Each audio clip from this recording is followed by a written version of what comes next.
السلام عليكم ورحمة الله وبركاته. أخيارتا ku xiran madal media fadlan subscribe garee haddii aad ku cusub tahay si aad u hesho xog kasta oo aan halkan kusoo gudbinayno. Waxaan ku noolnahay duni aysan ka maarmayn dhawaaq iyo sawaxan, balse maxaa dhacaya haddii aan helno deganaanta rasmiga ah? Dhawaaqa taraafikada, codka dhaadheer iyo dhawaaqyada telefoonada baraha bulshada ka imaanaya ayaa dhammaantood noqon kara kuwa aan loo dulqaadan karin, balse weli waxaas waxaan la'aanta lala xiriirinayaa kalinimo, caajis ama murugo. Fikradaada ugu wanaagsan waxay kugu soo dhici kartaa adiga oo aan filayn.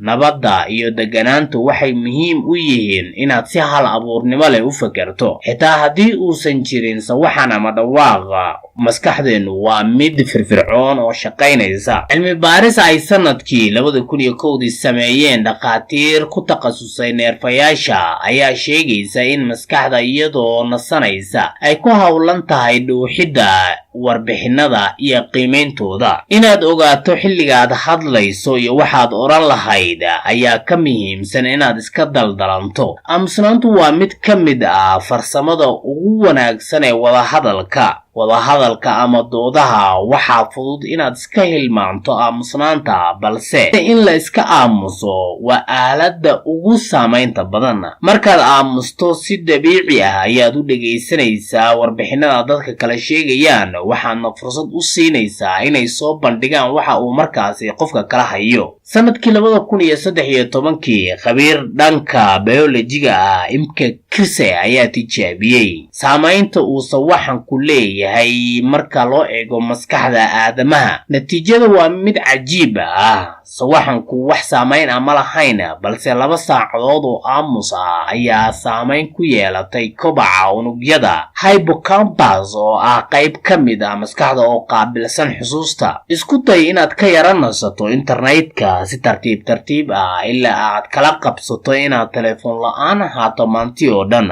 inaadan maqlin wax dhawaaqa oo telefoonkaada ka imaanaya dhanka baraha bulshada ayaa kaa dhigi kara qof faraxsan. fadlan subscribe garee haddii aad ku cusub tahay channelkan si aad ula jaan qaado warbixinada aan halkan sida daba jooga kugu soo gudbinayno.